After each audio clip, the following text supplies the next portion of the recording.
Oremos juntos.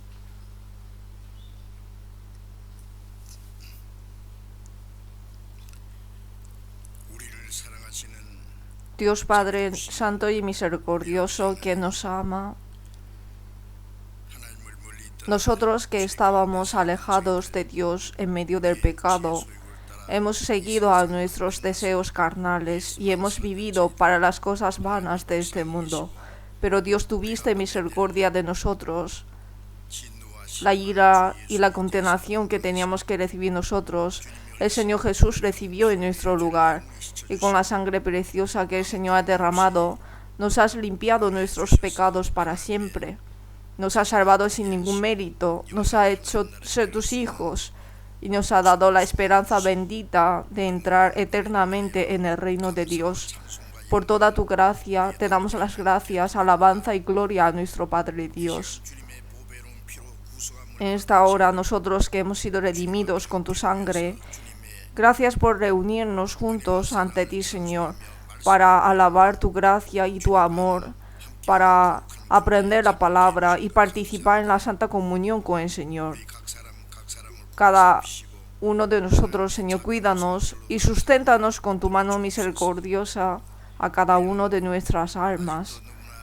Todavía somos muy faltos y débiles, pero ámanos con tu amor invariable y susténtanos con tu mano misericordiosa, con tu palabra guíanos y dirígenos. En esta hora también, Señor, con tu mano poderosa, con tu palabra, renuévanos cada día y santifícanos. Nuestras iglesias de todo el mundo, todos los hermanos y hermanas que están guardando la fe y evangelizando en medio de dificultades, Señor, con tu gracia, con la palabra y con tu mano poderosa, agárrelos más. Los que están enfermos, dales más salud para que puedan vivir el resto de su vida por el Señor. Dales más oportunidad. A todos los hermanos que están predicando la palabra, dales más tu palabra, sabiduría y poder de Espíritu Santo, para que puedan predicar con denuedo tu evangelio y guiar muchas almas al Señor. En esta hora también, enséñanos tu palabra que nos quieres revelar, tu santa voluntad, y enséñanos a saber más sobre cómo debemos actuar. En el nombre de nuestro Señor Jesucristo. Amén. Vamos a buscar la Biblia, San Mateo, capítulo 7.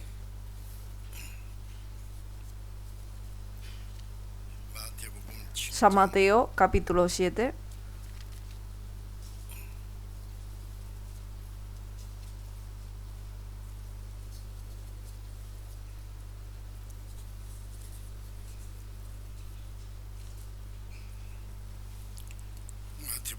San Mateo, capítulo 7, versículo 13 a 14.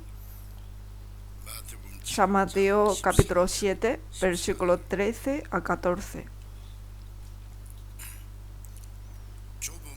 Entrad por la puerta estrecha, porque ancha es la puerta y espacioso el camino que lleva a la perdición, y muchos son los que entran por ella. Porque estrecha es la puerta y angosto el camino que lleva a la vida, y pocos son los que la hallan. Hasta aquí.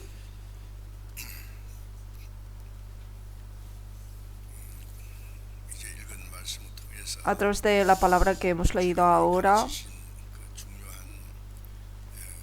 vamos a ver la verdad que el Señor nos quiere enseñar con esta palabra. Entrad por la puerta estrecha.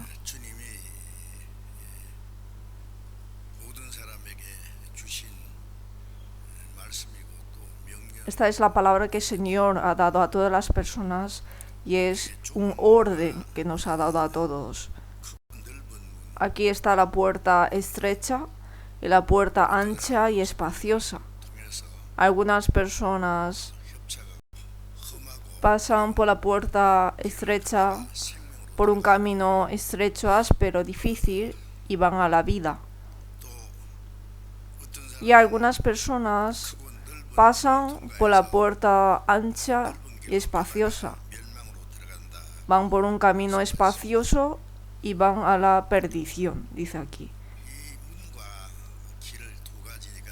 Está la puerta y el camino. Todas las personas ante Dios pasan una de estas dos puertas y caminos.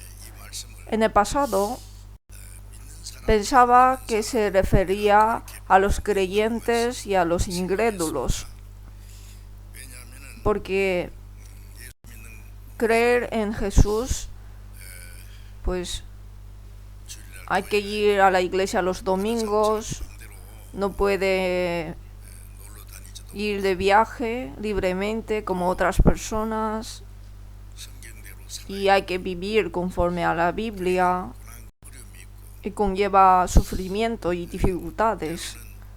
A veces, por la razón de creer, puede ser burlado por otros, insultado por otros. Por eso pensaba que creer es la puerta estrecha, el camino áspero. Y la puerta ancha pensaba que se refería a los incrédulos, que viven cómodamente, libremente, como quieren, y son muchos. Por eso los que creen en Jesús son pocos y los incrédulos son mucho más. Y yo, como soy creyente en Jesús, he entrado por la puerta estrecha y estoy yendo por el camino áspero. Yo pensaba, ¿cómo piensan ustedes? Seguramente hay mucha gente que ha pensado igual como yo en el pasado, pero esta palabra no significa eso. No está haciendo una diferencia entre los creyentes e incrédulos, sino entre los creyentes hay dos tipos. Luego, versículo 21, vamos a ver San Mateo 7, versículo 21. No todo el que me dice Señor, Señor entrará en el reino de los cielos, sino el que hace la voluntad de mi Padre que está en los cielos. Jesús dijo, el que me dice Señor, Señor. Los que llaman a Jesús Señor son creyentes. Los incrédulos no van a llamar a Jesús Señor. Los que llaman Señor, Señor son creyentes. Antes, después de recibir la salvación, al principio, iba en las reuniones de oración, ¿no? Hay grandes reuniones de oraciones y había alumnos de teología que encendían pequeños fuegos y cuando se apagaba el fuego llamaban Señor, Señor. Y cuando se resbalaban también Señor, Señor. O trae un café y Señor, llama mucho Señor. Hay gente así y también hay gente que de verdad sinceramente llaman Señor, que ora en las madrugadas, ora toda la noche. Ojalá que todos pudieran ir al cielo, pero Jesús dijo, no todo el que me dice Señor, Señor entrará en el reino de los cielos. Pues esto porque ellos llaman solamente de boca Señor, solamente van a la iglesia formalmente.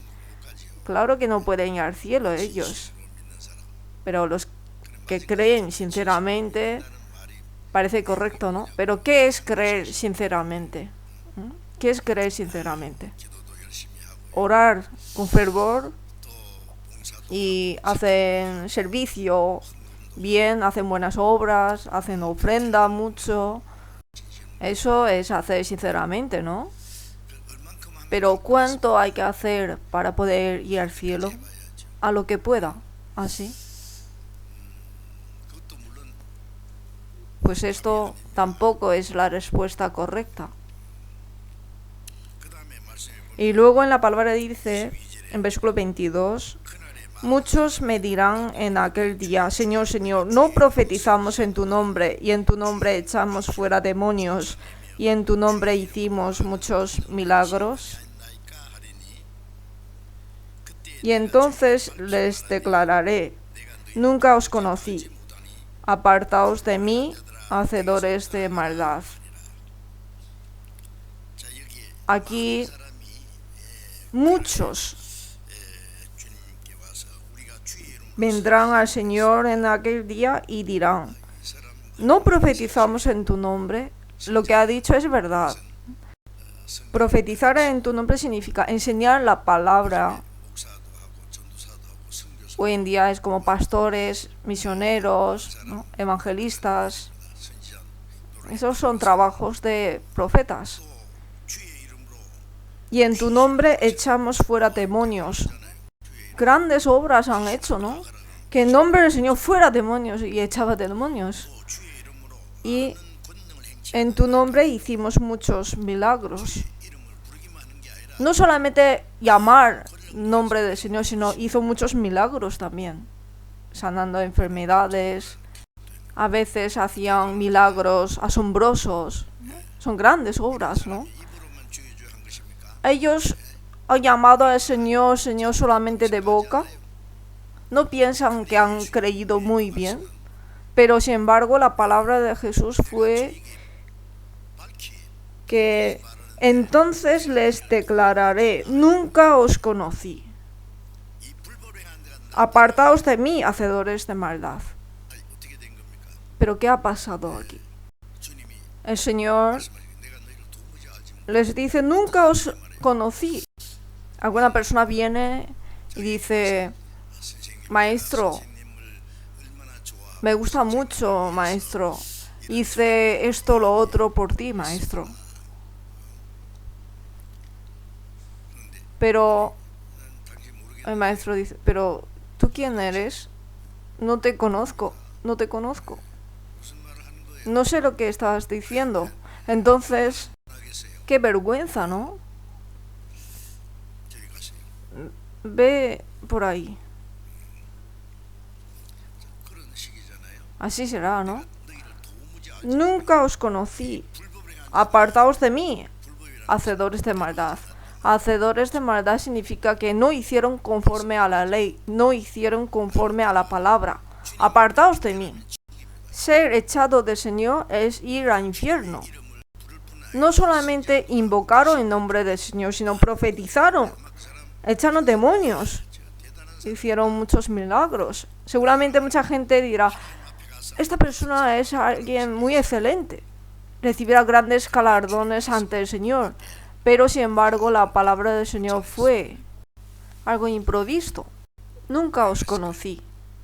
¿Pero por qué es así?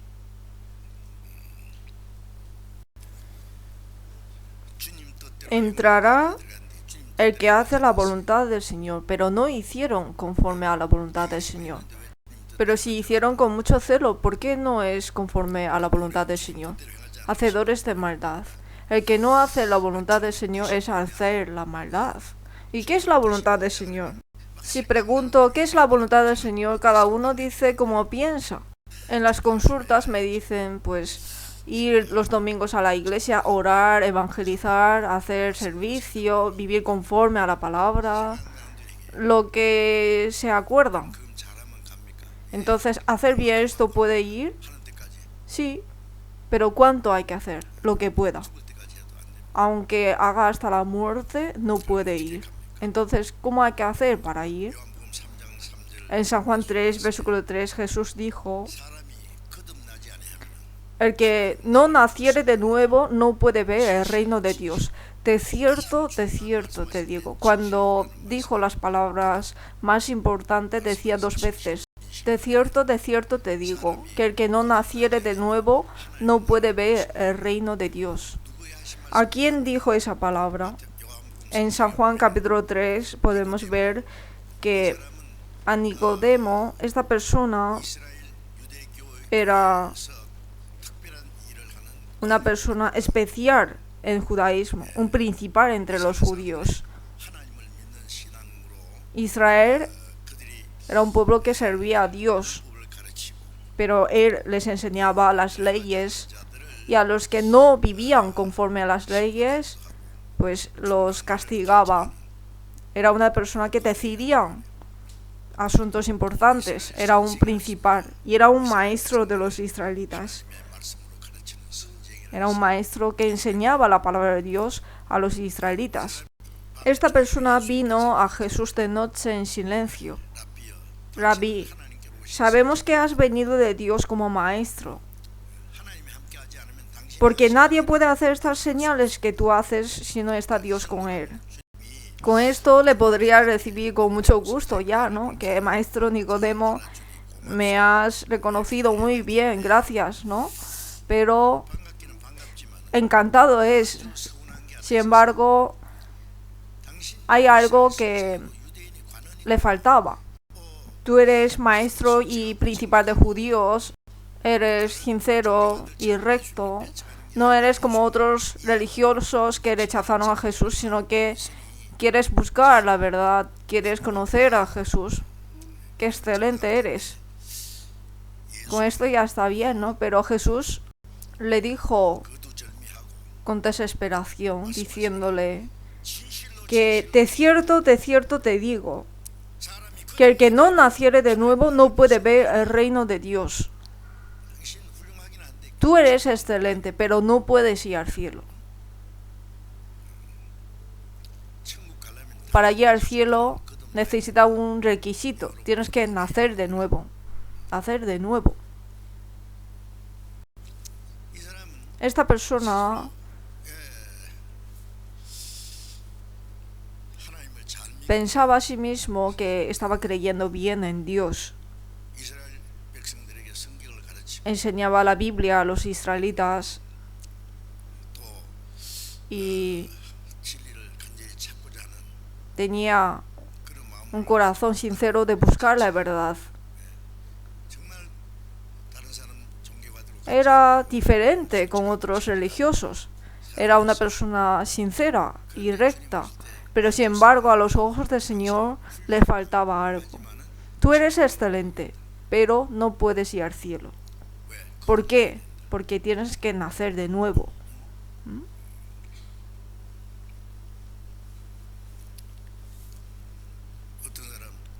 Alguna persona quiere ir a Estados Unidos. ¿Cómo puede ir a Estados Unidos? ¿Con mucho dinero puede ir? ¿O por ser bueno puede ir?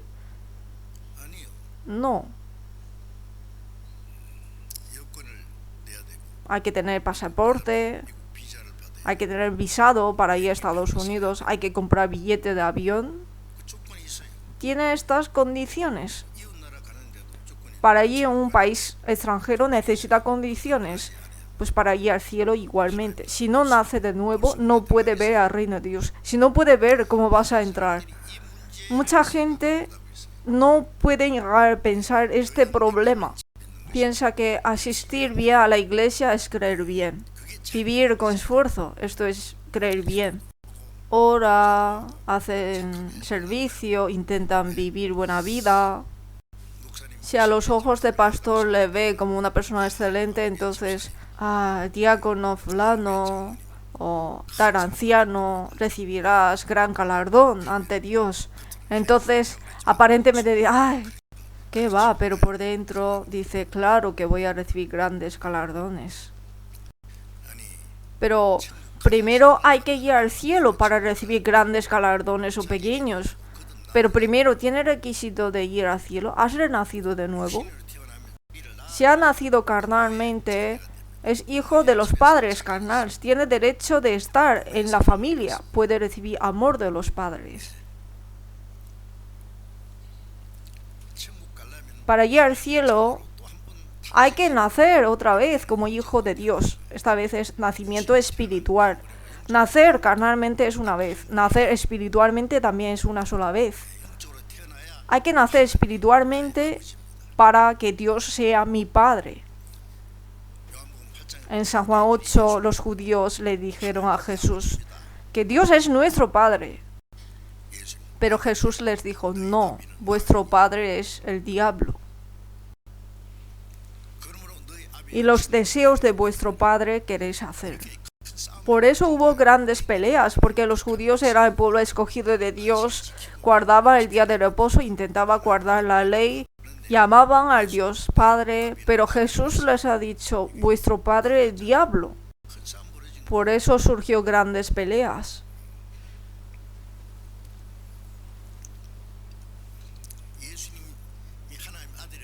Cuando Jesús se llamaba Hijo de Dios, ellos dijeron, este blasfema. Siendo hombre, se llama Dios. Jesús es Dios mismo, es Hijo de Dios, Hijo unigénito. Es correcto, ¿no? Pero los judíos dijeron a Jesús que este siendo hombre, y dice que es Dios, que es Dios mismo, es Hijo de Dios. Por eso, esto fue una de las razones por la que querían matar a Jesús. Y al contrario, los judíos dijeron, Dios es nuestro Padre, pero Jesús les dijo, no, vuestro Padre es el diablo. En San Juan 8, versículo 44, dijo que vosotros sois de vuestro padre el diablo.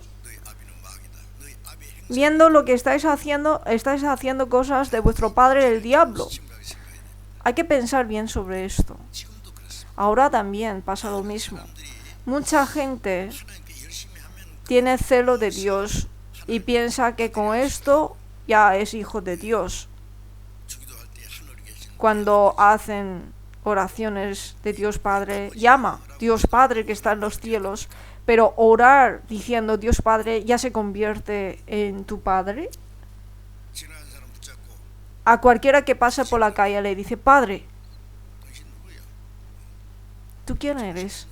¿Estás loco? Vete. Así te dirá, ¿no? El que ha nacido de nuevo puede llamar Dios Padre. ¿Cuándo has renacido? ¿Cuándo? ¿Dónde? ¿Cómo has renacido? Esto hay que ser algo claro.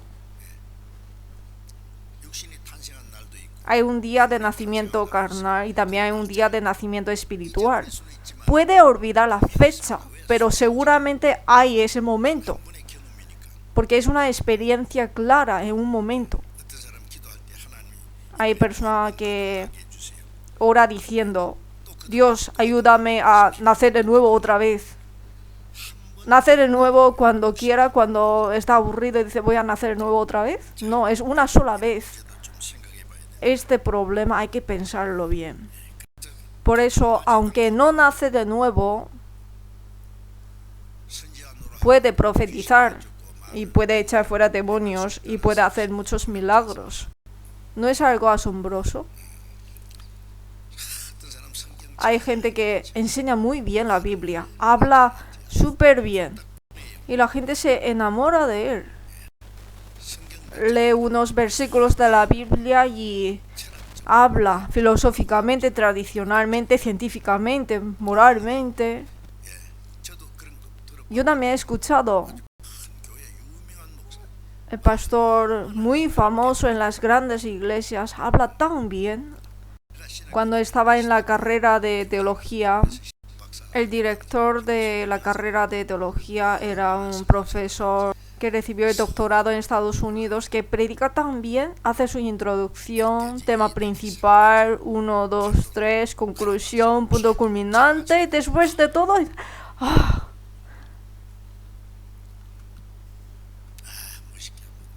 predica súper bien.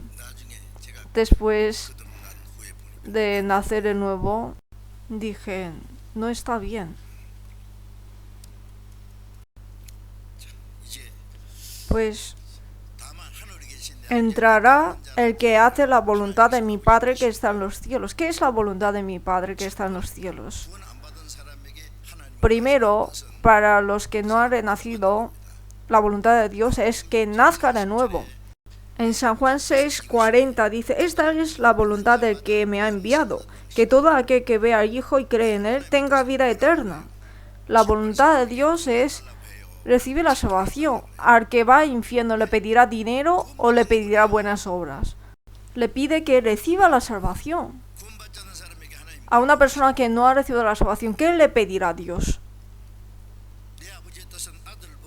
La voluntad de mi Padre es todo aquel que ve al Hijo cree en Él, que a través de Jesucristo entienda la gracia de Dios, reciba la salvación, reciba la vida eterna. Y yo le resucitaré en el día postrero. La voluntad de Dios, primera voluntad, es que reciba la salvación. Eso es hacer la voluntad de Dios. Y después de recibir la salvación, hay que vivir conforme a la voluntad de Dios. Y esto es en toda la vida. Comprobéis cuál sea la buena voluntad de Dios agradable y perfecta. En Romanos 12, versículo 2. Esto es para las personas que ya han recibido la salvación. Después de recibir la salvación, tenemos que comprobar cuál sea la buena voluntad de Dios, agradable y perfecta, e ir obedeciendo uno tras otro. Esto no es condición para recibir la salvación, sino después de recibir la salvación hay que vivir así. No hay que mezclarlo. Por eso Jesús dijo, entrad por la puerta estrecha. ¿Qué es la puerta estrecha? La puerta estrecha es la puerta de salvación. En San Juan 10, versículo 9 dice, yo soy la puerta. El que por mí entrare será salvo. Jesús es la puerta. Yo soy la puerta de las ovejas. La puerta, cuando han entrado, ha pasado por la puerta, ¿no? Hay puerta abajo y también hay puerta aquí en el salón principal. Para ir al cielo solamente hay una puerta, puerta de salvación. Si ha entrado por esa puerta, es salvo. Yo soy la puerta, el que por mí entrare será salvo. En Éxodo capítulo 12, versículo 7, el pueblo de Israel estuvieron 400 años de esclavos en Egipto y Dios envió a Moisés y dio 10 plagas y la última plaga era la muerte de los primogénitos de Egipto. Dios dijo que el pueblo de Israel puedan ser protegidos de esa plaga de la muerte de primogénitos. Y necesitaban matar a un cordero o una cabra de 1 año sin mancha. Y en Éxodo 12, versículo 7 dice que tomarán la sangre y la pondrán sobre los 2 postes y en el dintel de las casas. Como está la puerta, pues la puerta hay 2 postes y en el dintel, pues hay que pintar la sangre allí. Y entonces, en la casa comerán la carne asada al fuego. ¿Por qué? Porque tiene que estar ceñidos de lomos, calzado los pies y el bordón en la mano por la noche. ¿Pero qué está haciendo por la noche? Con ropa puesta. Calzado los pies, ceñido los lomos, con el bordón en la mano. Porque en poco se partirán de ese lugar que ya están hartos de la vida de esclavitud de Egipto. Cuando llega la mañana se partirán de allí.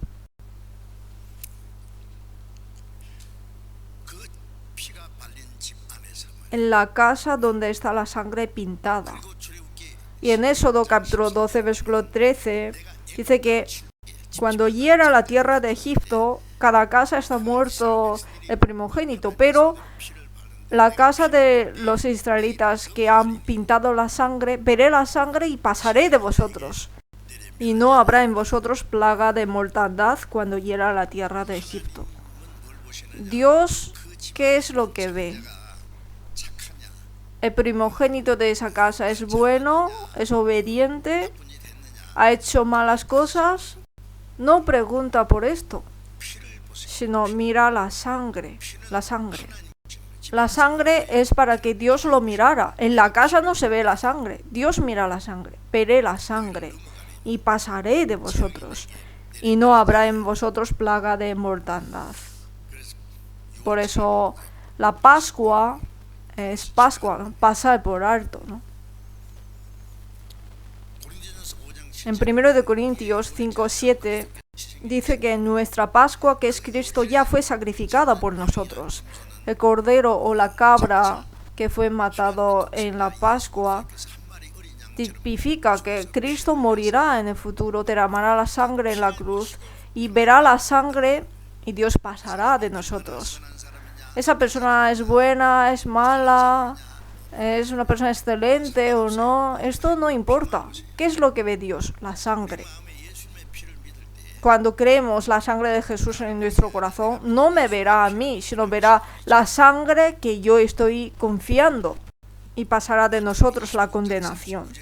En San Mateo 26, 39, la noche antes de ser crucificado Jesús oró diciendo: si es posible, pase de mí esta copa. Había una copa delante de Jesús. Antes, cuando cometían pecado, los pecadores les daban copa, el rey, para que tomara y murieran de ese veneno. Ante Jesús estaba una copa, que ese pecado cometido, la ira, la condenación de todo el mundo.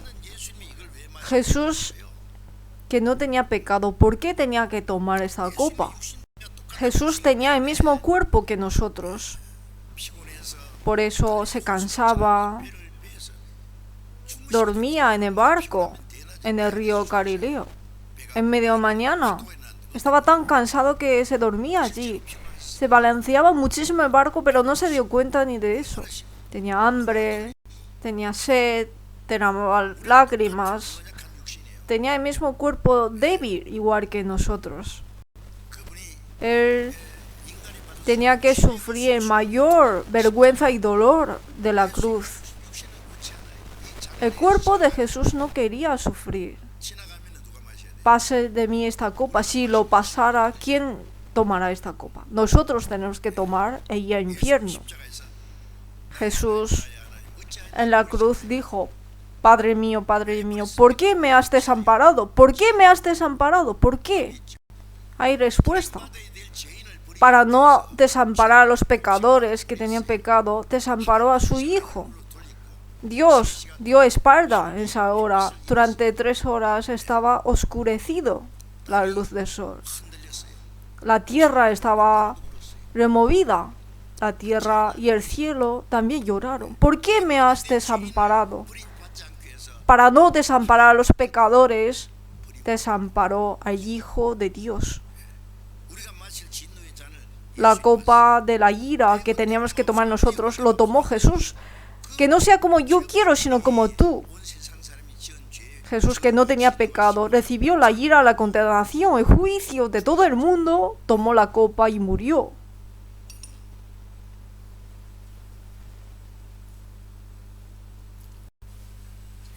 A través de la muerte del Cordero de la Pascua, el Hijo primogénito pudo ser protegido. El ángel que vino para matar al primogénito mató a este. Esta casa está pintada de la sangre. En lugar de primogénito murió el Cordero y se pasa de esta casa. La sangre de Jesús murió por nuestros pecados, quitó nuestros pecados. Cuando creemos en su sangre, Dios verá la sangre que estamos confiando y pasará de nosotros. Verá la sangre que está en la puerta y pasará de ellos. No hay que salir fuera de la puerta.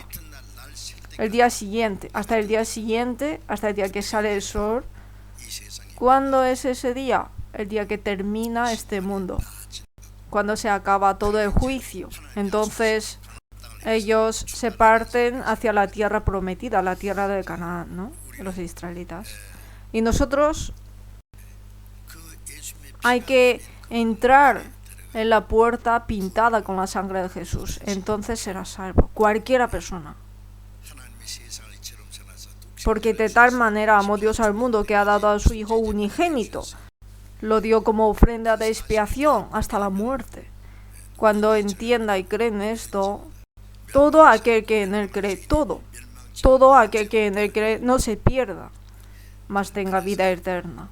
Por eso, pasar por la puerta estrecha es la salvación. Pasar por la puerta es al instante, una vez. No es que dura mucho tiempo. Pasar la puerta es un momento. Es algo instante, pero el camino es toda la vida, continuamente. Cuando recibimos la salvación hasta el día que vamos a Dios, hay que ir caminando continuamente. Pero ese camino es estrecho, es difícil, es un camino de sufrimiento. En Hebreos capítulo 10, versículo 20, dice que nos abrió un camino hacia el cielo, pero ¿cuándo fue abierto este camino? Es un camino nuevo y vivo que Él nos abrió a través del velo, y esto es de su carne. Había un velo grueso entre los humanos con Dios. Entre el lugar santo y el lugar santísimo del tabernáculo había un velo.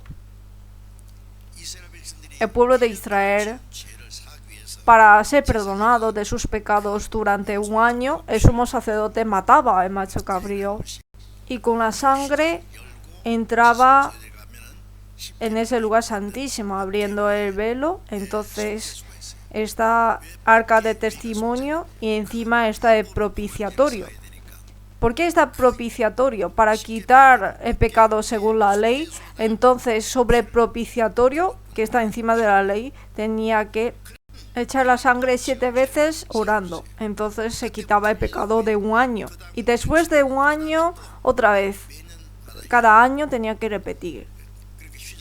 Por eso tenía que abrir el velo, entrar, y cuando sale, otra vez se cerraba el velo.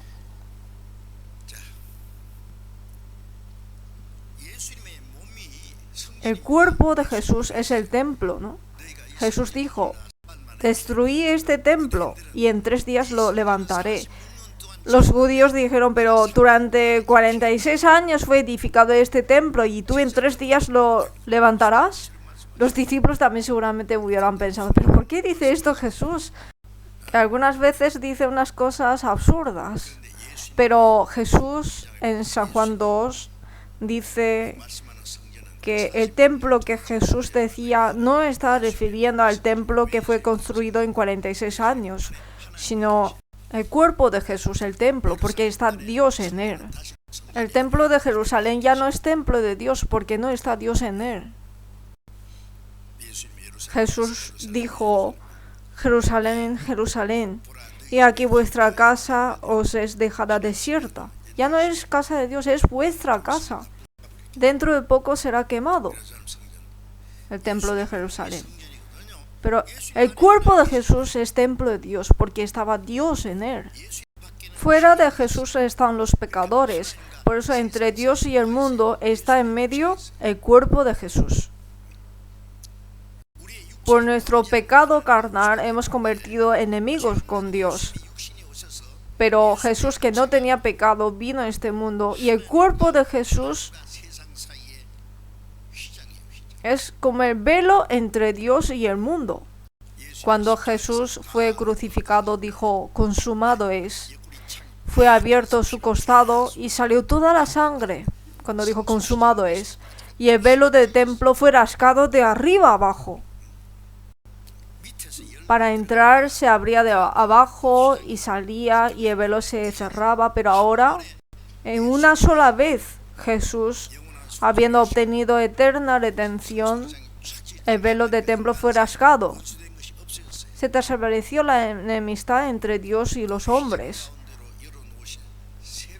Abrió un camino nuevo y vivo para la vida eterna. El camino hacia la vida eterna está abierto. El velo, que es su carne. La carne de Jesús vino entre Dios y los hombres. Y Jesús quitó nuestros pecados cometidos con nuestra carne. Quitó nuestra enemistad con Dios y fue rasgado el velo. Y abrió un nuevo camino por el velo. Jesús era como el sumo sacerdote. Murió, resucitó y entró por el velo.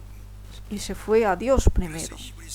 Por eso Hebreos 6, versículos 19 a 20 dice que Jesús, hecho sumo sacerdote para siempre, entró en el lugar santísimo del cielo, delante de nosotros. Se fue primero. Y a través de la muerte y resurrección de Jesús, nosotros también vamos por el mismo camino que Jesús ha ido hacia Dios. Por ese camino. En San Juan 14, versículo 6 dice que yo soy el camino y la verdad y la vida. Nadie viene al Padre sino por mí. El camino desde el mundo humano hacia Dios. Yo soy el camino. Nadie viene al Padre sino por mí. Solamente hay un camino. Es la verdad la que nos enseña ese camino, que es esta palabra, la que nos enseña ese camino. Si entiende este camino es vida, el camino para la vida. Pero el camino, entrar por la puerta es un momento, pero el camino es desde el día que recibimos la salvación hasta el día que vamos a Dios. Hay que ir por ese camino, pero ese camino es difícil, es estrecho. Es un camino de sufrimiento. Es un camino de la cruz. Jesús anduvo por ese camino. Los apóstoles también anduvieron por ese camino. Todas las pisadas están llenas de lágrimas, de sangre. Andaré siguiéndote, Señor, donde anduviste tú solo. Anduvo solo. Por ese camino Jesús anduvo solo primero. Pedro dijo, yo también te seguiré hasta la muerte, Señor. No puedes. Ese camino tenía que ir él solo. Cuando Jesús murió en la cruz, Pedro le dijo, no te mueras, Señor. Ahora no me puedes seguir, mas me seguirás después. Después de la muerte y resurrección de Jesús, Pedro también anduvo por ese camino.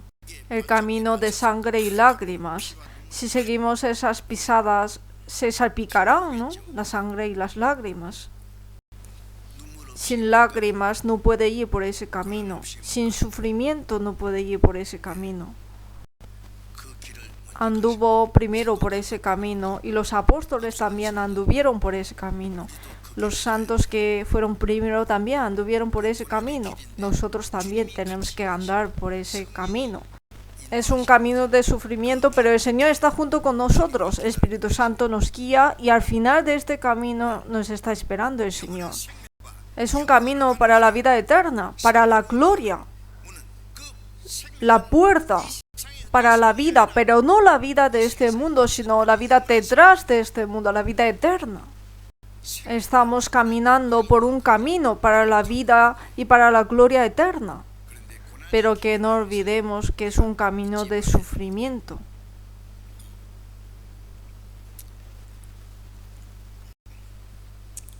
Estrecha es la puerta y angosto el camino que lleva a la vida, y pocos son los que la hallan. Las personas quieren ir al cielo, pero no quieren sufrir, ¿verdad?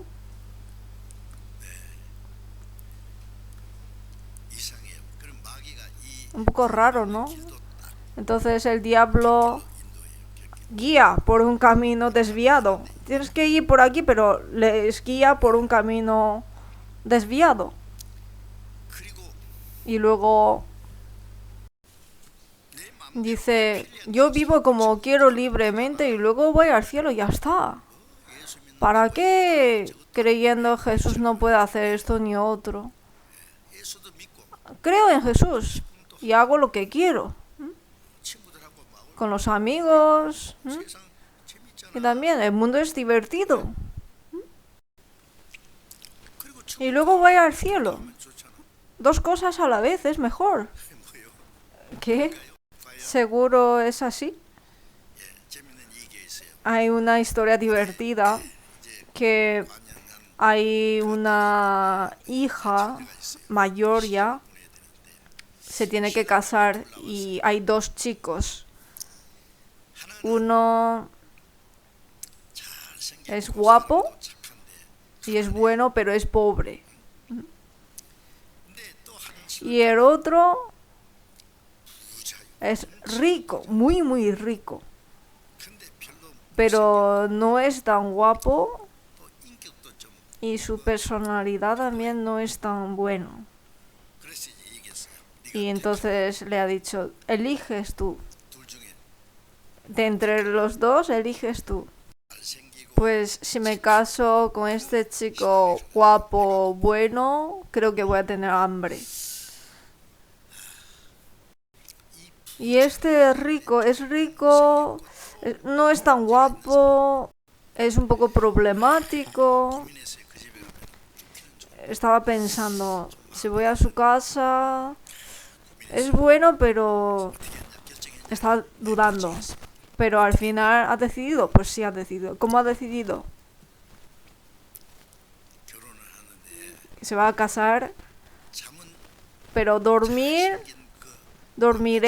en casa de chico que es guapo y la comida comeré en casa de rico.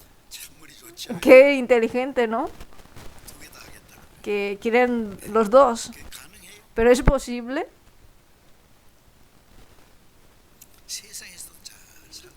Quiere vivir bien en el mundo, cómodamente, bien. Y luego también quiere vivir con Jesús y ir al cielo. Qué bien, ¿no? Como uno quiere. Pero es imposible esto. Hay que elegir uno de dos. Cuando hemos pasado por la puerta estrecha, el camino es peligroso. Como el progreso de peregrino, la puerta estrecha. ¿Por qué la puerta estrecha? Porque con su mérito no puede entrar. Con pecado tampoco puede entrar. Solamente confiando en el mérito de la sangre de Jesús puede entrar por esa puerta estrecha. Por eso en el progreso de peregrino, el cristiano tenía una bolsa de pecado, ¿no?, en su espalda y tenía un libro en la mano, que es la Biblia. Y la ciudad donde vivía se llamaba Destrucción. Lloraba y un predicador vino y le preguntó, ¿por qué lloras? Y dice, he leído en el libro y dice que la ciudad donde vivo se llama Destrucción, que es una ciudad que será destruida. Tengo que partirme de aquí, pero no sé a dónde ir y estoy pensando en esto. Así, pues mira, allí, que está alumbrado, ¿no?, ese lugar, tienes que ir allí.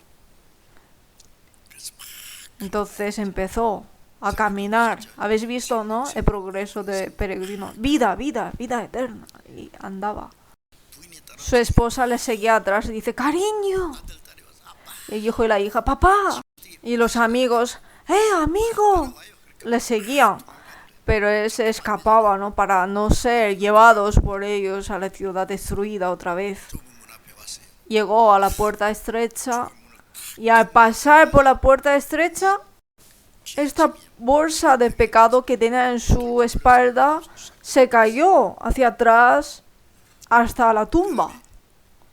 Y a esa persona le apareció el ángel, le quitó su vestido sucio y le vistió con ropa buena.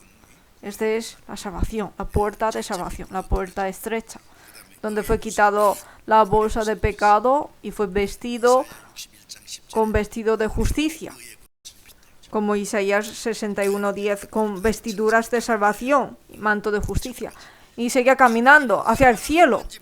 Pero el camino es tan peligroso que hay tantas tentaciones y le pasaba cualquier cosa. Los que no han leído el progreso de peregrino, que lean, y los que han leído, que también vuelvan a leer. Se trata de progreso desde que hemos recibido la salvación hasta el día que vamos al cielo. Hay camino desviado, tentación, prueba, sufrimiento, pero ese es el camino para ir al cielo. ¿Qué vamos a hacer? Hay que ir por ese camino. Por eso es el camino para el cielo. Está muy bien expresado. John Bunyan es una persona salva. Fue encarcelado por predicar el evangelio y escribió esto en la cárcel. Por eso, entrar por la puerta estrecha, caminar por el camino peligroso e ir a la vida eterna, a la gloria. Esto nos habla. Y luego, ancha es la puerta y espacioso el camino que lleva a la perdición, y muchos son los que entran por ella. Hay puerta para la perdición. Jeremías 21, versículo 8, Dios dijo: He aquí pongo delante de vosotros camino de vida y camino de muerte. Hay camino de vida y camino de muerte. Delante de todas las personas hay dos caminos. Uno hay que escoger. Y según lo que uno ha escogido, se determinará su destino eterno.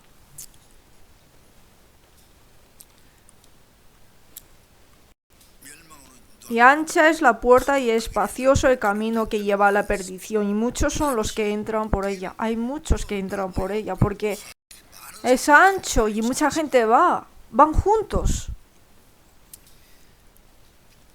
Ustedes, esto habla de dos tipos entre los que creen en Jesús.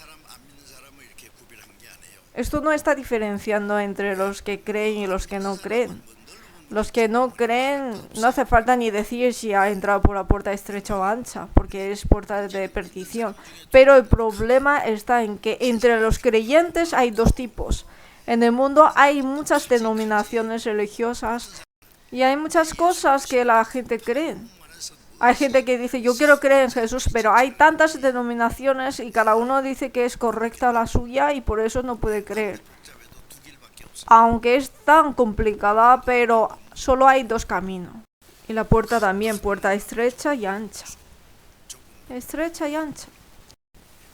Y ante Dios solamente hay dos tipos de personas.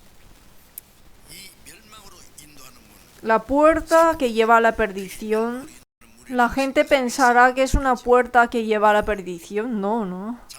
En Proverbios 14, versículo 12 dice que hay camino que al hombre le parece derecho, pero su fin es camino de muerte. Ante los ojos del hombre, ante mucha gente, parece camino correcto. Parece que con este camino vamos al cielo. Pero es asombroso. Va con celo a la iglesia, ora muy bien, canta bien, es excelente, pero en el mundo también goza del mundo, muy bien. Con los mundanos se pasa muy bien, a la iglesia también asiste bien, así se divierten. Muchos son los que entran por ella, muchos. Pero el fin lleva a la perdición.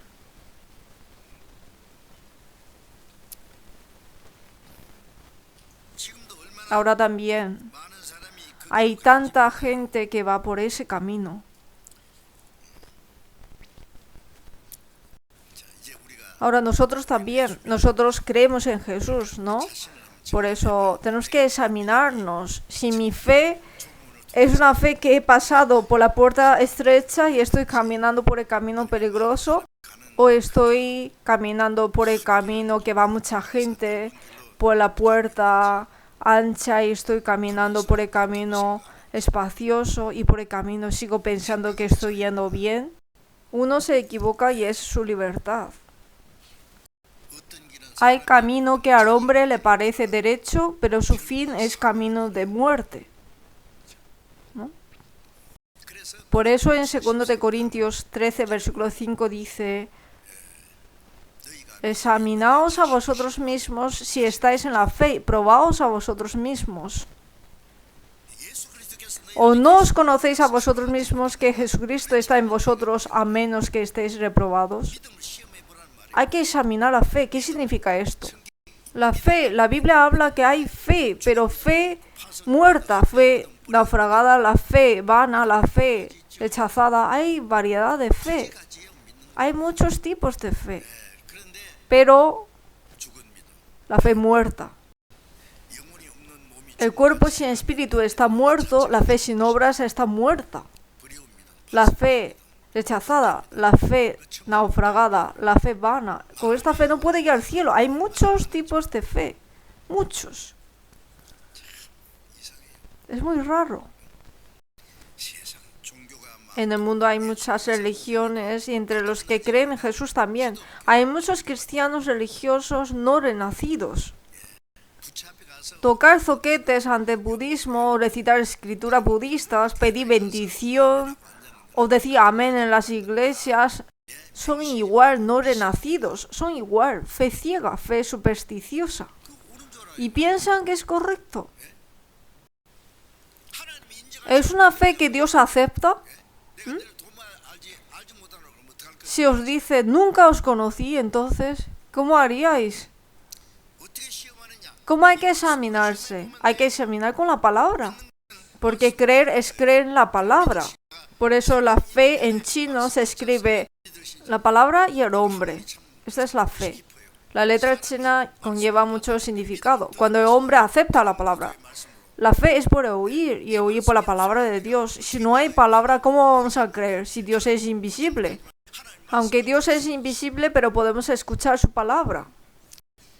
Con la palabra podemos conocer a Dios y con la palabra podemos conocer a sí mismo ante Dios y con la palabra podemos conocer a Jesús y podemos entender y conocer la gracia de Jesús y recibir la salvación. Por eso con la palabra hay que examinarse la fe de uno, revisando uno y uno. Cómo hacer un diagnóstico de salud, a ver si es segura, a ver si está bien. Con la palabra hay que examinarse la fe de uno. En San Marcos 7, versículo 6 dice, Jesús dijo al pueblo de Israel, hipócritas, bien profetizó de vosotros Isaías, como está escrito, este pueblo de labios me honra, mas su corazón está lejos de mí. De labios se acerca a Dios, pero de corazón están lejos de Dios. Hay mucha gente así. De labios, muy bien. ¿Quién no puede de labios? Llamar al Señor de labios, parece que solo Él ama a Dios. Habla tan hermosamente. En San Lucas 6, versículo 46, Jesús dijo, ¿por qué me llamáis Señor, Señor y no hacéis lo que yo digo? De labios dice Señor, Señor, pero no hace lo que el Señor dice. Es mentira.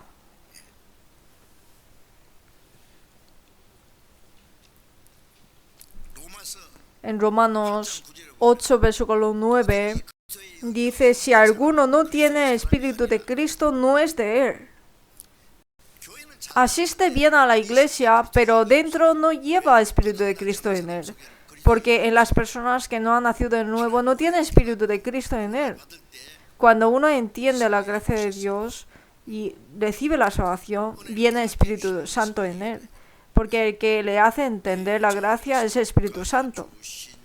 El Señor que quitó mis pecados entró en mí. A través de la palabra entendemos la gracia de Dios y recibimos la salvación. Y sabrá que la sangre de Jesús quitó mis pecados, esto es la salvación. Y luego que, esto es nacer de nuevo. Que, Señor, está en mí. En aquel día vosotros conoceréis que vosotros en mí y yo en vosotros. Sabrá que el Espíritu Santo está en nosotros. Por eso en Gálatas 2, versículo 20 dice que ya no vivo yo, sino vive Cristo en mí. El Señor está en los cristianos salvos. Cristiano significa persona que vive con Cristo. Ahora, después de recibir la salvación, Cristo está en mí, no está lejos. 1 Corintios 6, versículo 17 dice, el que se une al Señor, un espíritu es con Él. Ya no podemos separar mi espíritu con el espíritu del Señor. Ya no vivo yo, mas vive Cristo en mí. Realmente vive en mí. Aunque no sabe que está en mí, Él está en mí. Después de recibir la salvación, he creído que me quitó los pecados, pero no sabía otra cosa. Me ha perdonado los pecados eternamente, no voy al infierno, voy al cielo, pero aprendiendo la palabra supe que esto es la salvación, esto es nacer de nuevo. Y luego aprendiendo la Biblia supe que, el Señor está en mí. Los que han nacido de nuevo, los que han recibido la salvación de verdad, aunque no saben que está el Señor con ellos, pero está. Hay que conocer que el Señor está con ellos. El primero de Juan 2, versículo 6 dice, el que dice que permanece en Él debe andar como Él anduvo. El Señor es el Señor, el amo. El Señor, el Rey. El Señor es mi Rey, mi amo. Es el Señor de toda mi vida. Yo no puedo vivir como yo quiero. Vivo o muero, vivo para el Señor. Vivo o muero, que sea su voluntad. ¿No es así? Si es voluntad del Señor, vivimos. Si es voluntad del Señor, morimos. Si es voluntad del Señor, hago esto o lo otro. Si no es voluntad del Señor, aunque quiero hacer, no lo hago. Mi cuerpo y mi espíritu, todos son del Señor. Yo no tengo derecho de vivir para mí mismo ni morir para mí mismo. Vivo o muero, que sea su voluntad. Por eso el apóstol Pablo dijo en Filipenses 1 que ahora también será magnificado Cristo en mi cuerpo, o por vida o por muerte. No que yo sea magnificado o yo sea gozoso, sino el Señor a través de mi cuerpo sea magnificado, sea glorificado. Por eso vivió para el Señor y murió para el Señor. ¿Cómo pensáis? Eso es cristiano verdadero, no cristiano falso. Pero hay poca gente así.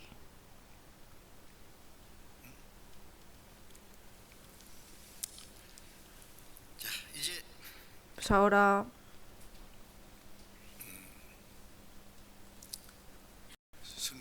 aprendiendo la Biblia, dice que estrecha es la puerta y angosto el camino que lleva a la vida, y pocos son los que la hallan. Tengo que pertenecer a estos pocos. Entrar por la puerta estrecha e ir por el camino angosto, camino de sufrimiento, pero es el camino donde el Señor anduvo y los apóstoles anduvieron, y nosotros también tenemos que andar por ese camino, camino que está junto al Espíritu Santo. Y al final de este camino nos está esperando el Señor con la corona de gloria. Por eso en Proverbios 15, versículo 24 dice, el camino de la vida es hacia arriba al entendido, para apartarse de Seol abajo. Los entendidos van por el camino de vida hacia arriba y no hacia abajo, Seol. Esta es sabiduría. Y ahora nosotros tenemos que pensar seriamente este problema. Creer en Jesús no es una vida religiosa, sino recibir la salvación y seguir al Señor. Es un camino muy serio. Cada paso hay que caminar junto con el Señor.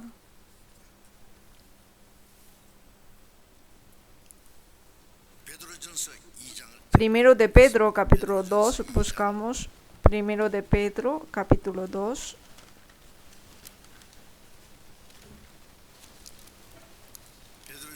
Primero de Pedro, capítulo 2, versículo 21.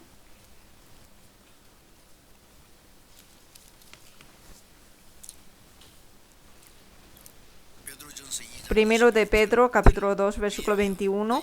Pues para esto fuisteis llamados, porque también Cristo padeció por nosotros, dejándonos ejemplo, para que sigáis sus pisadas. Para esto, ¿para qué? Nos ha salvado con propósito. Los salvos Fuestes llamados significa que son salvos de este mundo. Cuando nadie buscaba a Dios, llamó a Abraham. Pues en este mundo nos llamó y nos salvó. Para esto fuestes llamados. ¿Para qué? Porque también Cristo padeció por nosotros, dejándonos ejemplo para que sigáis sus pisadas. Cristo padeció por nosotros. El Señor padeció por nosotros para salvarnos. El que no tenía pecado sufrió toda vergüenza y sufrimiento en la cruz. Quebrantó el poder de la muerte y resucitó. Jesús, como un grano, murió y nos hizo nacer como hijos de Dios. Padeció por nosotros dejándonos ejemplo. Dejándonos ejemplo, Señor nos dio ejemplo. ¿Ejemplo de qué? El Señor no solamente nos salvó, sino que toda la vida de Jesús ha sido un ejemplo para nosotros. ¿Pero qué ejemplo? Ejemplo de sufrimiento. El camino que anduvo el Señor fue un camino de sufrimiento. Obedeció hasta la muerte, el camino de la cruz. Y después de resucitarse, entró en la gloria. Él padeció y entró en la gloria. Por eso, dejándonos ejemplo para que sigáis sus pisadas. Que sigamos pisadas de sufrimiento de Él. Pisadas de sufrimiento. En Romanos 8, versículo 17 dice, si es que padecemos juntamente con Él, para que juntamente con Él seamos glorificados. Cuando vamos al cielo, seremos glorificados con Cristo. Más que los ángeles. Los ángeles no son hijos de Dios. Los ángeles no son esposa de Cristo. Nosotros somos hijos de Dios, con confianza. Somos esposa de Cristo. Vamos a ser glorificados junto con Cristo. Vamos a ser glorificados junto con Cristo, pero para eso hay que padecer junto con Cristo. Pues tengo por cierto que las aflicciones de tiempo presente no son comparables con la gloria venidera que en nosotros ha de manifestarse. La gloria eterna. El sufrimiento es un momento. El sufrimiento, aunque padecemos, ¿cuánto vamos a padecer? Solo hasta la muerte, ¿no? ¿Tienes miedo de morir?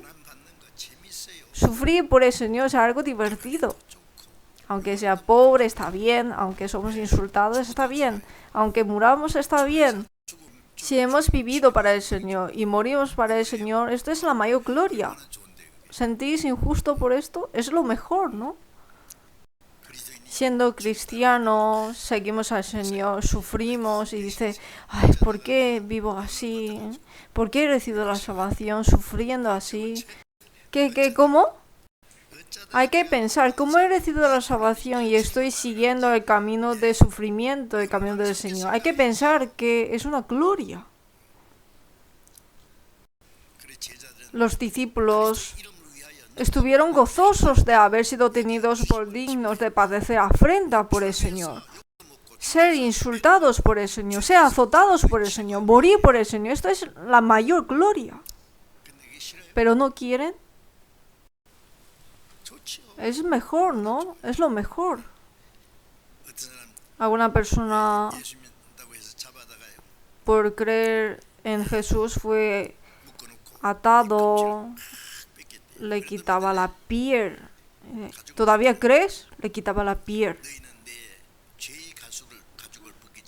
Vosotros me estáis quitando la piel de pecado, pero el Señor me vestirá con un vestido glorioso. A fin de obtener mejor resurrección, fueron aserrados, apedreados, atormentados, no aceptando el rescate. Han muerto con valentía. Hebreos. Vamos a buscar primero de Pedro, capítulo 5, versículo 10. Primero de Pedro 5, versículo 10.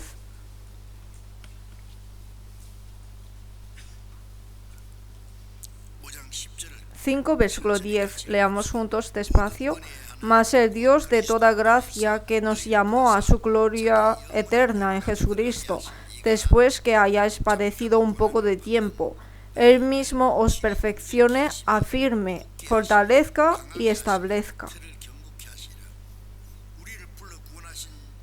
Señor, que nos llamó a su gloria eterna, nos ha salvado para que entremos en su gloria eterna.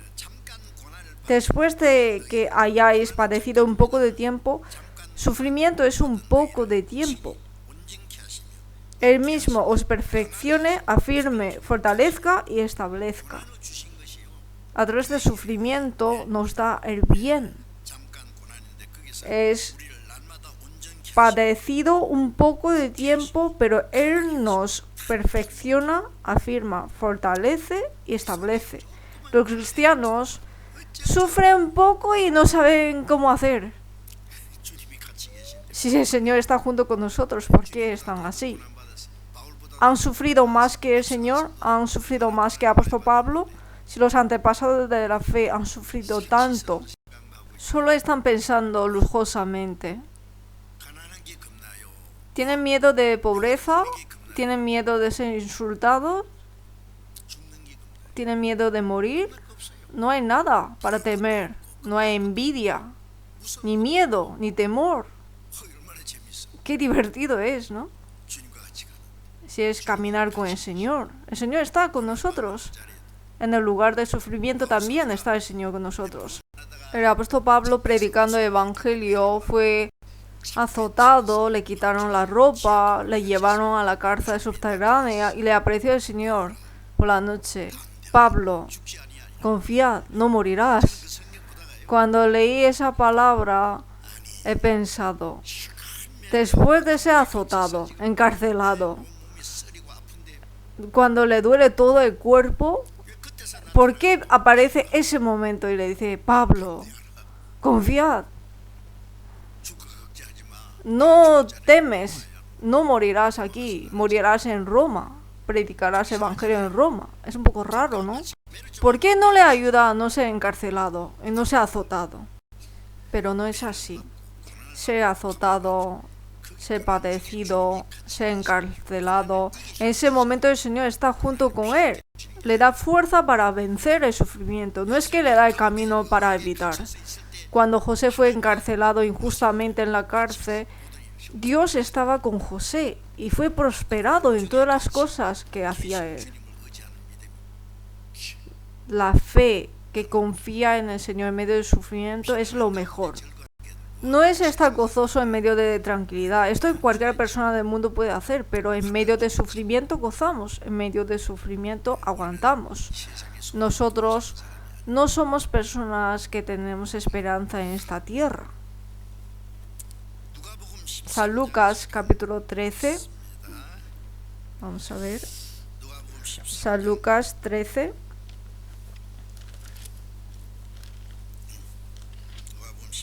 San Lucas 13, versículo 22, 23. San Lucas 13, versículo 23. Y alguien le dijo, Señor, ¿son pocos los que se salvan? Y él les dijo, esforzaos a entrar por la puerta angosta, porque os digo que muchos procurarán entrar y no podrán. Señor, ¿son pocos los que se salvan? Eso también es una tarea nuestra, ¿no? ¿Cuántas personas recibirán la salvación? ¿Son pocos? ¿Son muchos? Pero el Señor dijo, no son muchos. Son pocos los que se salvan, y Él les dijo, esforzaos a entrar por la puerta angosta. Jesús dijo con antelación, estrecha es la puerta y angosto el camino que lleva a la vida, y pocos son los que la hallan. Pero dice, esforzaos a entrar por la puerta angosta, porque os digo que muchos procurarán entrar y no podrán. Procurarán entrar significa que hay mucha gente que cree porque quiere ir al cielo, pero hay más gente que no puede entrar que los que entran. Hay mucha gente que no puede ir. Muchas, inimaginables. Nosotros ahora también vemos que hay mucha gente que cree en Jesús, es una época de prosperidad cristiana. Hay muchas denominaciones, muchos pastores, muchos creyentes, muchas iglesias grandes, miles, millones de personas que reúnen las iglesias. Hay celo, culto está muy excelentemente preparado, muy bien en punto de vista humano. Parece que mucha gente puede ir al cielo, ¿no?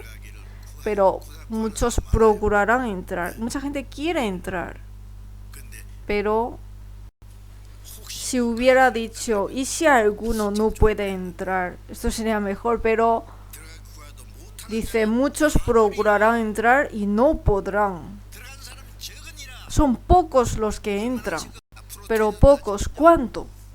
Si pensamos en porcentaje, si os digo lo que yo pienso, no sé si me entiendan, pero que son muy pocos. En 1 Corintios 10 dice que el pueblo de Israel que salieron de Egipto,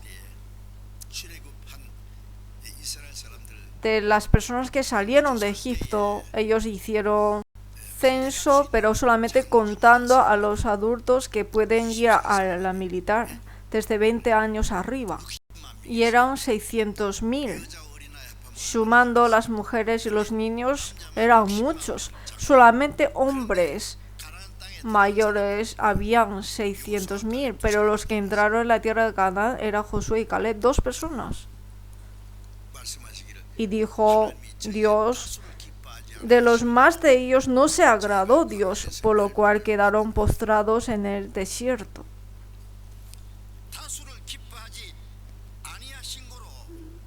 De los más de ellos no se agradó Dios. En 1 Corintios 10:5 dice, en este mundo la mayoría es la que gana, ¿no? Si va mucha gente, aunque no es camino, se convierte en un camino, ¿no?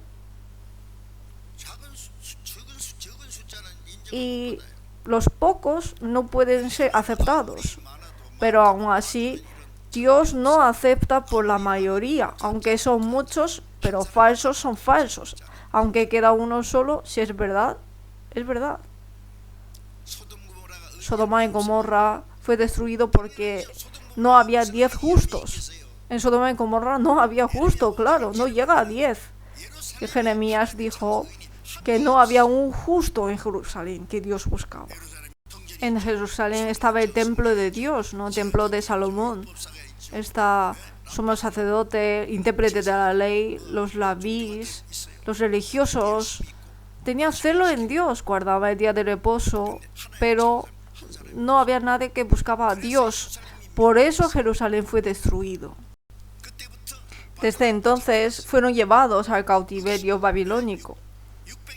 Durante 600 años fueron pisoteados por Babilonia, Persia, Grecia, Roma, por los gentiles.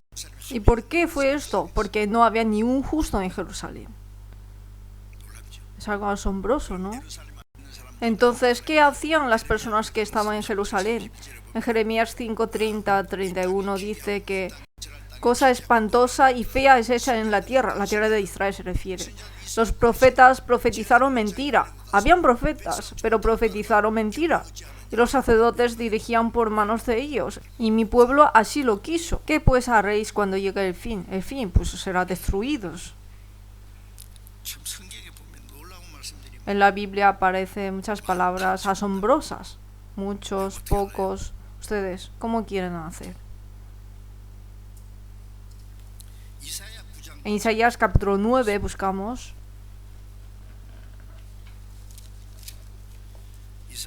Isaías capítulo 9.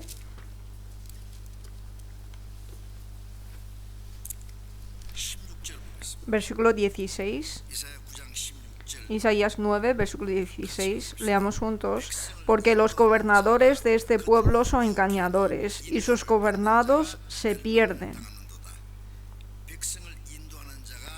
Porque los gobernadores de este pueblo son engañadores, y sus gobernados se pierden. Los gobernadores son maestros, líderes religiosos. Había muchos, pero los gobernadores de este pueblo son engañadores y sus gobernados se pierden. Si ciegos guiare a ciegos, ambos caerán en el hoyo, ¿no? Y también buscamos la Biblia, San Mateo capítulo 15.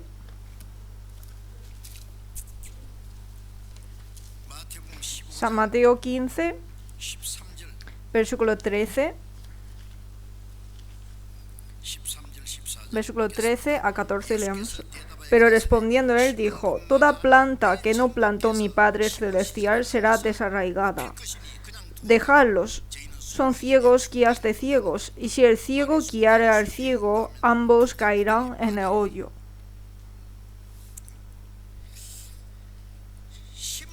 Toda planta que no plantó mi Padre Celestial será desarraigada. ¿Qué significa esto?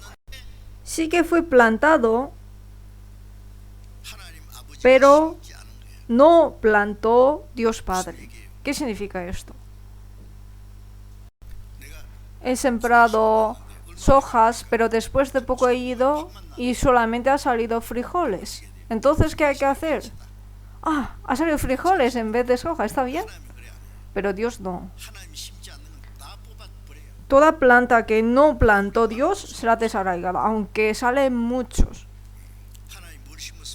¿Qué ha sembrado Dios?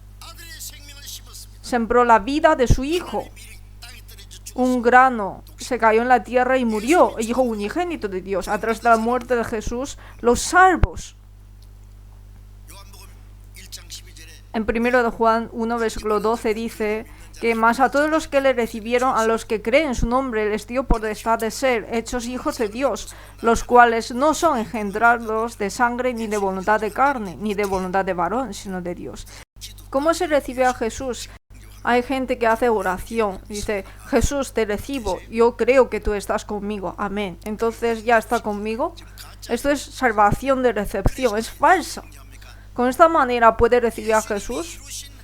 Hay que entender la gracia que Jesús cumplió, la gracia de Dios. Y cuando cree en esto, viene Espíritu Santo. Y Él es el Señor. Por entender y creer en la gracia de Dios, recibimos la salvación. Y el Señor viene en mí. Todos los que le recibieron, a los que creen en su nombre, les dio potestad de ser hechos hijos de Dios, los cuales no son engendrados de sangre. Hay gente que se llama creyente de matriz. ¿Es porque la madre es creyente y él también es creyente? ¿Qué significa creyente de matriz? Que desde nacer asiste a la iglesia con celo y por eso Dios te aceptará. No son engendrados de sangre. No son por sangre. Aunque los padres son renacidos, los hijos también hay que renacer. Abraham dijo: Dios, como no me has dado hijo, este mi siervo, criado en mi casa, será mi heredero. Desde pequeño ha crecido en su casa. Eliezer, su siervo, es muy bueno. Por eso, como no me has dado hijo, este mi siervo, Eliezer, será mi heredero. Y Dios dijo: no, él no es tu heredero, sino el que saldrá de tus lomos será tu heredero. Ismael, hijo de la concubina, tampoco puede ser heredero, sino el hijo Isaac, hijo de su mujer, será heredero de Dios. En San Juan 8, Jesús dijo: el esclavo no queda en la casa para siempre, el hijo sí queda para siempre. El siervo, aunque es tan fiel hacia su amo, no puede ser heredero de la casa. Después de un tiempo será echado de la casa. El hijo sí queda para siempre. No importa si ha hecho algo o no ha hecho nada, por nacer como hijo, la casa de padre es mi casa. Soy heredero de padre. ¿Nosotros somos hijos de Dios porque hemos hecho algo bueno? ¿Alguna obra buena? No. Al recibir la salvación por la gracia de Dios, somos hijos de Dios, herederos del cielo. La casa de mi padre es mi casa. No son engendrados de sangre, no es por sangre. no son de sangre, ni de voluntad de carne, no es por esfuerzo de uno, ni de voluntad de varón. No es por recibir bautismo o hacer algún rito religioso, no, sino engendrados de Dios. Hay que nacer como hijos de Dios, hay que recibir la salvación. En 1 de Pedro 1:3 dice: nos hizo renacer para una esperanza viva por la resurrección de Jesucristo de los muertos. Por la muerte de Jesucristo nos quitó los pecados y por su resurrección nos ha dado una nueva vida. Por su muerte y resurrección nos ha dado renacimiento. El 1 de Pedro 1:23 dice: siendo renacidos no de simiente corruptible, sino de incorruptible, por la palabra de Dios que vive y permanece para siempre. Y esta es la palabra que por el Evangelio os ha sido anunciada. El Espíritu Santo, a través de la palabra, nos hace entender la muerte y resurrección de Jesús y nos hace recibir la salvación. Eso es nacer de nuevo por el Espíritu Santo, no de simiente corruptible. Esto es lo que Dios ha plantado.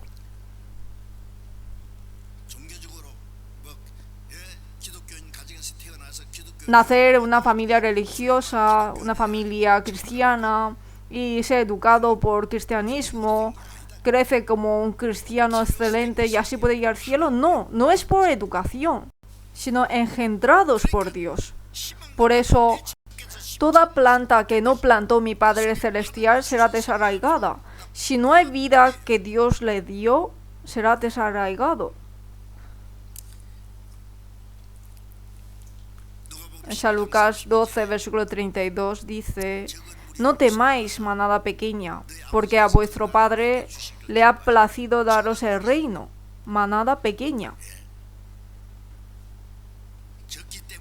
Como son pequeñas, son insultados, perseguidos, padecidos y tienen sufrimiento.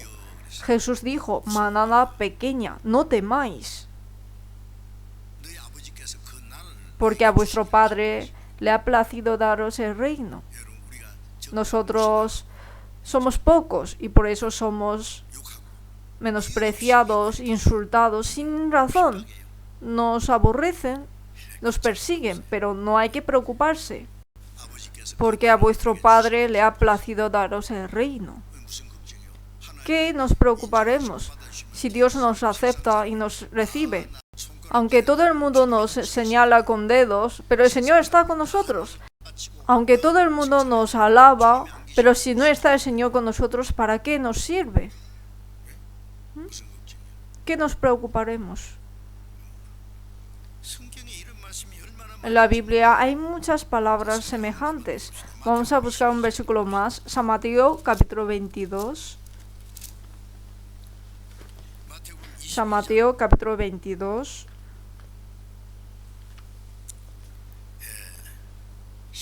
Versículo 10. Y saliendo los siervos por los caminos, juntaron a todos los que hallaron, juntamente malos y buenos, y las bodas fueron llenas de convidados. Y entró el rey para ver a los convidados, y vio allí a un hombre que no estaba vestido de boda, y le dijo: amigo, ¿cómo entraste aquí sin estar vestido de boda? Mas él enmudeció. Entonces el rey dijo a los que servían: atadle de pies y manos y echadle en las tinieblas de afuera, y ahí será el lloro y el crujir de dientes. Versículo 14, leamos juntos. Porque muchos son llamados y pocos escogidos. En la boda del rey fueron invitados primeramente los judíos, pero no vinieron. Por eso estaban preparadas las bodas, pero no vienen los convidados. Por eso les ha dicho: id a las salidas de los caminos, es decir, al norte, sur, este, oeste, a todo el mundo fue predicado el Evangelio. Llama a las bodas a cuantos halléis.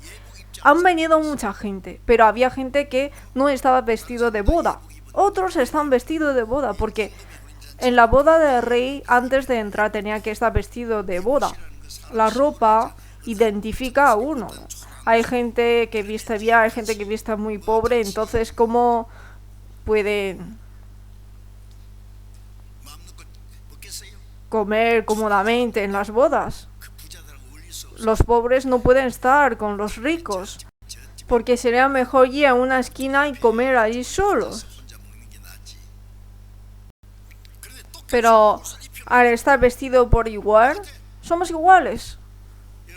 Ustedes cuando vamos al baño público, somos iguales, ¿no?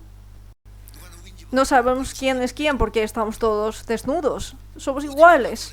Aunque están vestidos, son iguales. Si vestimos por igual, somos iguales. Porque tenemos el mismo vestido. Vestido de salvación, vestido de justicia. ¿Cómo entraste aquí sin estar vestido de boda? Puede ser que a esta persona le gusta su ropa y dice, no necesito, quiero enseñar mi ropa al rey. Atarle de pies y manos y echarle en las tinieblas de afuera. Allí será el lloro y el crujir de dientes, al infierno. ¿Has venido a las bodas sin estar vestido de boda? Mas él enmudeció. Eso significa que no he vestido de boda porque no tenía. Pero al entrar lo estaba repartiendo. ¿Por qué tú no has vestido? Pero el problema era que muchos son llamados y pocos escogidos. ¿Qué significa eso? Que son muchos los llamados. Pero la palabra que el Señor quiso decir es que los pocos son los escogidos. Los que están vestidos de boda, los salvos, son pocos. Hay mucha gente que va a la iglesia, pero los renacidos, los salvos, son muy pocos. En la Biblia aparecen muchas palabras como muchos, pocos, así. Ahora,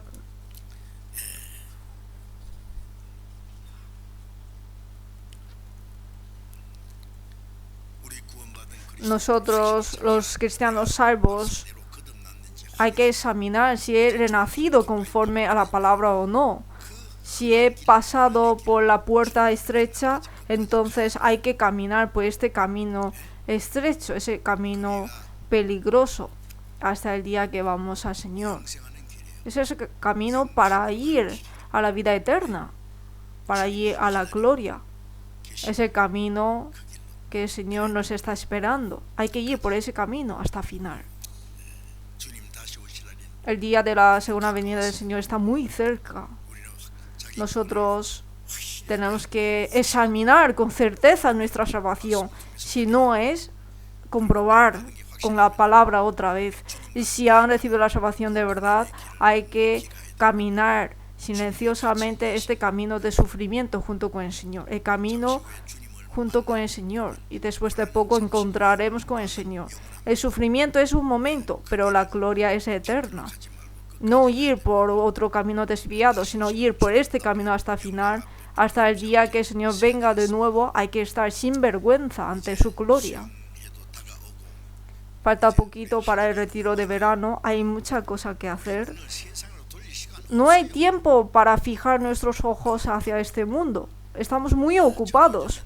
Yo también ahora, últimamente estoy muy ocupado. Siempre preparando para los seminarios.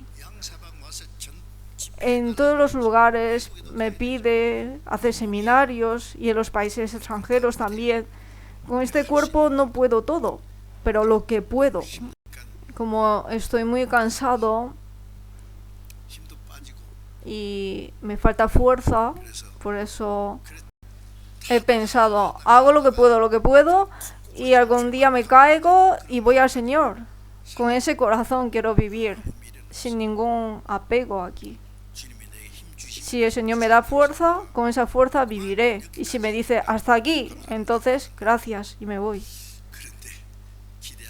Pero espero que podamos ir juntos cuando venga el Señor, porque está muy cerca su venida. Oremos juntos. Dios nuestro Padre misericordioso, esta última época que Dios ha planificado, nos has llamado y nos has salvado de entre muchas personas de este mundo. Nos has distinguido a ser santos y nos ha hecho estar en el cuerpo del Señor, la Iglesia, para vivir según tu palabra, seguir a la guía del Espíritu Santo. Señor, el camino que tú anduviste, pasando por la puerta estrecha, por el camino de sufrimiento que el Señor nos acompaña, por el camino peligroso, vamos a ir caminando. Anhelamos y esperamos el día que encontraremos contigo, Señor. aunque tengamos cualquier sufrimiento o dificultad, pero confiamos que el Señor está junto con nosotros, por eso te agradecemos. Señor, guíanos para que nadie se caiga de este rebaño santo y que podamos estar ante tu gloria en el día que tú vengas. Todavía hay muchas almas pobres que no han recibido la salvación. Ayúdanos a evangelizarles. Y en el retiro que tendremos dentro de poco, ayúdanos para que mucha gente pueda recibir la salvación. Utiliza a todos nosotros para tu santa obra. En el nombre de nuestro Señor Jesucristo. Amén.